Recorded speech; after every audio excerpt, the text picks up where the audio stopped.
Los familiares de los secuestrados en Gaza no aceptan cualquier utilización por parte del gobierno israelí de sus parientes. Una encendida batalla se ha ejecutado entre familiares y parlamentarios ultranacionalistas en el seno de la Knesset, u órgano legislativo del país hebreo.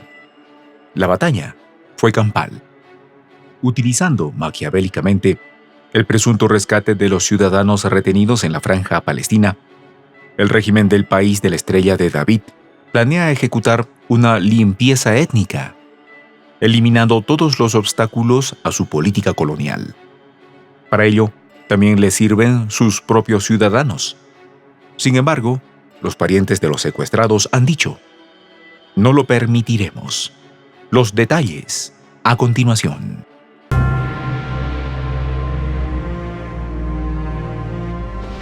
Voz de la Patria Grande. Una singular batalla retórica se dio en el seno del Parlamento israelí. Por un lado, un grupo de familiares de los secuestrados por Hamás en la Franja, exigiendo un alto al fuego para tramitar el regreso de sus seres queridos. Por otro lado, una casta de ultranacionalistas que buscan llevar el conflicto hasta el final, sin importar la vida de los retenidos. Los indignados familiares reclamaron en plena sesión legislativa un cese a las armas para negociar canjes humanitarios. Además, cuestionaron la proposición por parte de los grupos ultranacionalistas en el seno del Parlamento de una controvertida ley de pena capital para agentes del terror. Los familiares estallaron contra la ley. Yo se los pedí la semana pasada y les supliqué que pararan, afirmó entre lágrimas Jill Dickman, prima de una secuestrada en Gaza.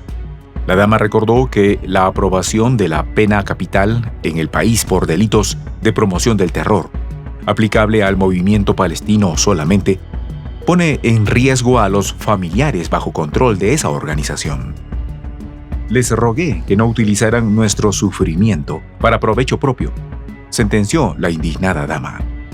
Sin embargo, los fanáticos promotores de tal propuesta legislativa, con gritos y palabras fuertes, interrumpen al grupo de familiares y manifestantes en la sede parlamentaria. Cualquiera que insista en frenar el proyecto de ley está representando a Hamás, afirmó el parlamentario Zvika Fogel, también presidente de la comisión que lidera el proyecto. Este caballero propone no dar cuartel a Hamás. Nada de prisiones. La aplicación de la ley debe ser sumaria. Y vaya que muchos dicen que Israel es una democracia modélica. Sin embargo, la camarilla gobernante ultranacionalista en el estado de la Estrella de David, base principal del apoyo del actual primer ministro, insiste en convertir al país en una teocracia totalitaria. Además, el actual líder máximo del país sigue acariciando la idea de eternizarse en el poder por la vía de la autocracia. Dejen de hablar de eliminar árabes y empiecen a hablar sobre salvar judíos, acusó otro hombre que tiene a su hija retenida en Gaza. La acusación del ciudadano provocó una respuesta airada del diputado intolerante. Esta ley no contradice el objetivo de traer de vuelta a los rehenes, y cualquiera que diga lo contrario apoya a Hamás, aseguró el personaje. Los presentes rogaron al ministro de Seguridad, Itamar Ben-Gvir, a detener la aplicación de esta ley. En todo caso, a pesar del conflicto en la Franja Palestina, las masivas protestas contra el régimen israelí comienzan a ocupar las calles. Monumentales manifestaciones han ocurrido en Jerusalén y Tel Aviv, exigiendo el regreso de los retenidos en el enclave. El régimen ha respondido como sabe hacerlo. Los principales medios de comunicación del país han condenado la conducta del gabinete del actual primer ministro, que maliciosamente quiere hacer ver a los afectados por los secuestros como agentes o cómplices del movimiento palestino. Una imponente marcha de 5 días que arrancó en la ciudad de Tel Aviv y terminó en las afueras de la casa del primer ministro Benjamin Netanyahu, fue un baldazo de agua fría para este, que confirmando sus peores miedos, La población israelí no se traga el cuento de que existen reales acciones para lograr la liberación con vida de los rehenes. Esperamos que se reúnan con nosotros para saber cómo los traerán de vuelta, afirma un indignado Noam Alom. Según la cadena France 24, alrededor de 25.000 personas estuvieron protestando en la casa del primer ministro. En otras palabras, estas protestas recuerdan las manifestaciones contra la reforma judicial impulsada por el premier. El primer ministro está demasiado asustado ante la posibilidad de perder todo su crédito político ante su pueblo y el mundo, aseveró un reporte del diario israelí Haaretz. Implícitamente, lo que deja deducir la postura de la opinión pública del país hebreo es que el premier capitaliza la crisis en provecho propio y de su camarilla de supremacistas. Según una encuesta del diario local Maariv, realizada en el mes de octubre, el 80% de la opinión pública del país exige que el primer ministro asuma que falló en su gran promesa de mantener la nación segura y en paz. De esta manera, se puede entender el demoledor golpe de Hamás en el aspecto político. Solo el 28% de los ciudadanos israelíes cree que el primer ministro está capacitado para capitanear el país en las actuales circunstancias. El premier ha podido sortear la ascendente oposición por el hecho de estar respaldado por los elementos ultranacionalistas e influyentes de la élite sionista. Su apoyo en el partido Likud, al que pertenece, alcanza el 70%. Netanyahu debería marchar inmediatamente. Necesitamos un cambio.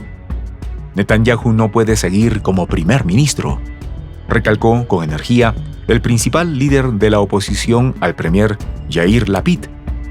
Concluyó en que no desea elecciones anticipadas, sino un gobierno de reconstrucción nacional, sin Netanyahu.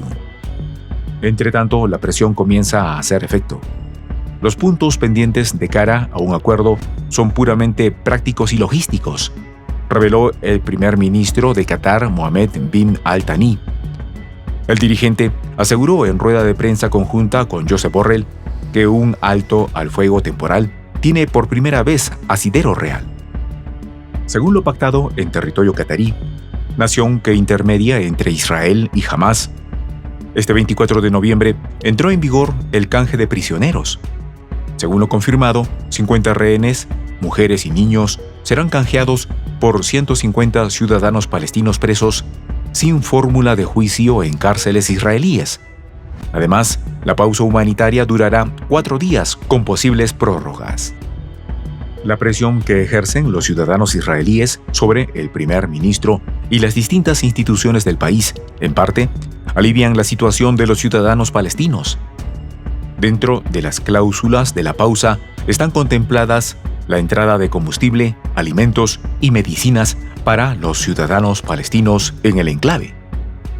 La situación humanitaria es grave. El 50% de los palestinos de la franja, es decir, 1 millón de habitantes, se han quedado sin hogar.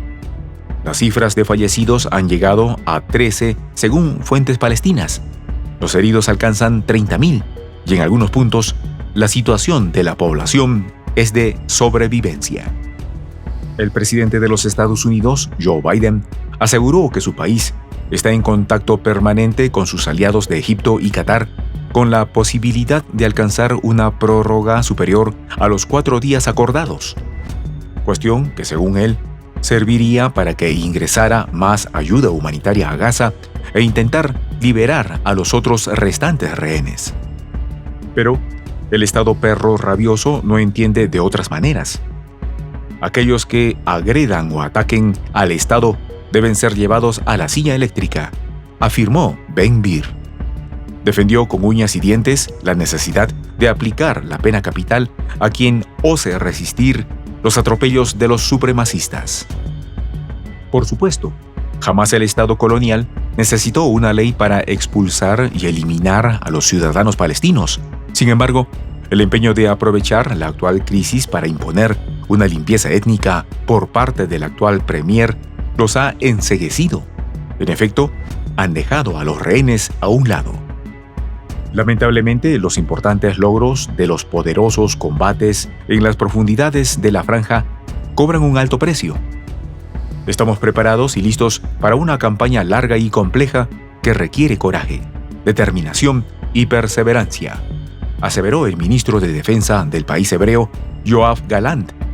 Y vaya que será larga. La presión de los ciudadanos israelíes pone en jaque la agenda supremacista.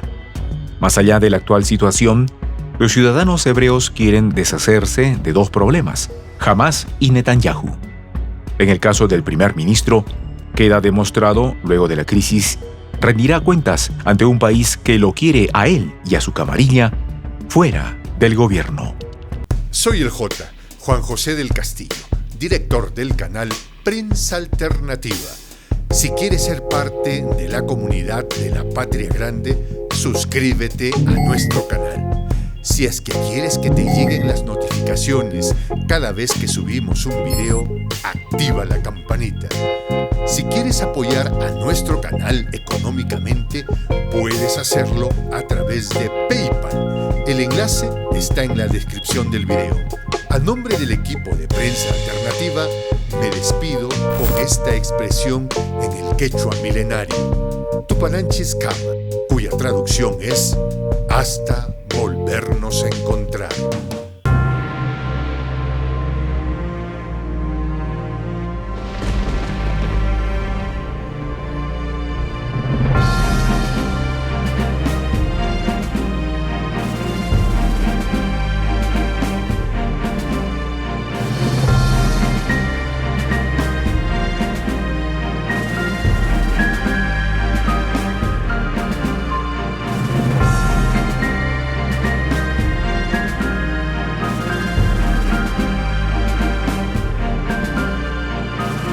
Voz de la Patria Grande.